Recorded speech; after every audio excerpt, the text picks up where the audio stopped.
முதலான தமிழே நீ வாழ்க, என் ஆவினிலே கலந்து என் நாவினிலே தவழும் அமுதான தமிழே நீ வாழ்க. அவையோர் அனைவருக்கும் மாலை வணக்கம். மங்கையர் அனைவருக்கும் மகிழ் தின வாழ்த்துக்கள். நம்முடைய அன்பு சகோதரி திருமதி காஞ்சனா பேசியது எனக்கு சற்று வியப்பாக தான் உள்ளது. நீ படித்த படிப்பு, உன் பதவி எல்லாம் வீட்டிற்கு நுழைவதற்கு முன் வாசற்படி வெளியே செருப்பை விடுவது போல் விட்டு உள்ளே வா அப்படின்னு சொல்லுவாங்களாம். போய் பேசலாங்க, ஆனா வண்டியா பேசக்கூடாது. நீ எந்த காலத்துல இருக்கீங்க நடுவர் ஐயா அவர்களே? இப்பொழுதெல்லாம் திருமணம் ஆவதற்கு முன்பே சம்பந்தப்பட்ட பெண் ஒரு பட்டியலை போட்டு A4 ஷீட்ல 2 பேஜுக்கு மிகாமல் தன்னுடைய விருப்பத்தை கண்டிஷன்ற பெயர்ல காட்டுறா.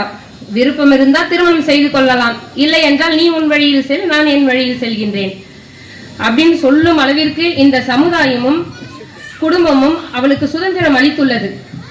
எல்லாவற்றையும் விட என் கணவருக்கு தாழ்வு மனப்பான்மை வந்து விடுமோ?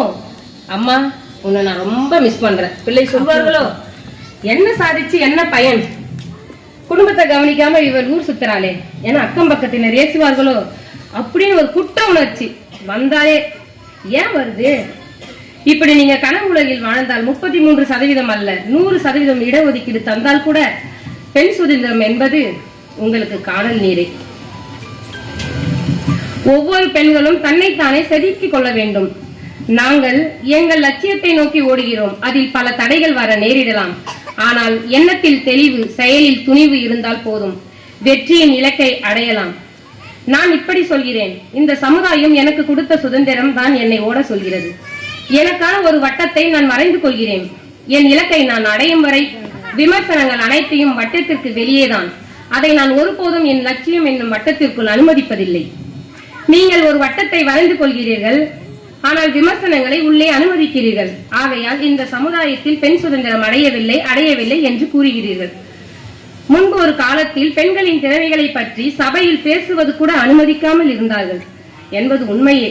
ஆனால் இன்றைய நிலை அதுவல்ல.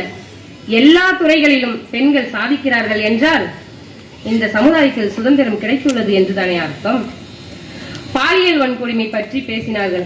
மறுக்க முடியாத உண்மையே, வருந்துகிறோம். இன்றைய சமுதாயத்தில் பெண்களுக்கு பாதுகாப்பு சற்று குறைவாக தான் உள்ளது. அதற்காக பெண்கள் நாங்கள் அடைய வேண்டிய இலக்கை நோக்கி செல்லாமல் இருக்கிறார்களா என்ன? இந்தியாவில் ஆங்காங்கே குண்டு வெடிப்பு நிகழ்கிறது.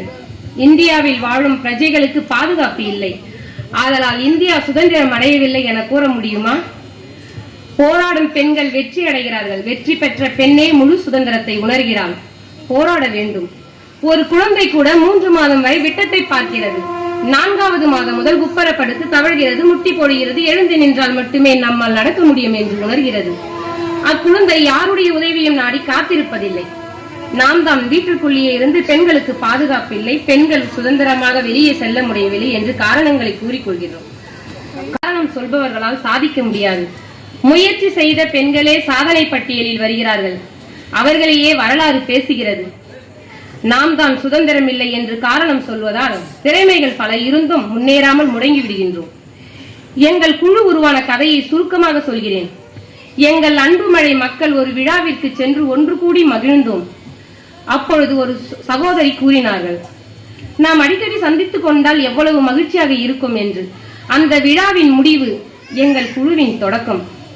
இதில் என்ன ஒரு ஆச்சரியம் என்றால், ஒரு குழு தொடங்க குறைந்தபட்சம் 12 நபர்கள், அதிகபட்சம் 20 நபர்கள் இருக்கலாம். இதில் 8 நபர்கள் ரொம்ப ஈஸியா சேர்ந்தாங்க. மீதி 4 நபர்களை சேர்க்க நாங்க தேடி அலைஞ்சோம். நாங்க பட்ட பாடு இருக்கே நடுவர் ஐயா அவர்களே.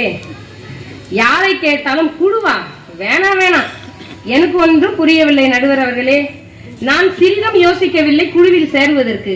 ஆனால் மற்றவர்கள் தயங்க காரணம் என்ன? முதலில் 4 நபர்களை பிறகு தேடுவோம்.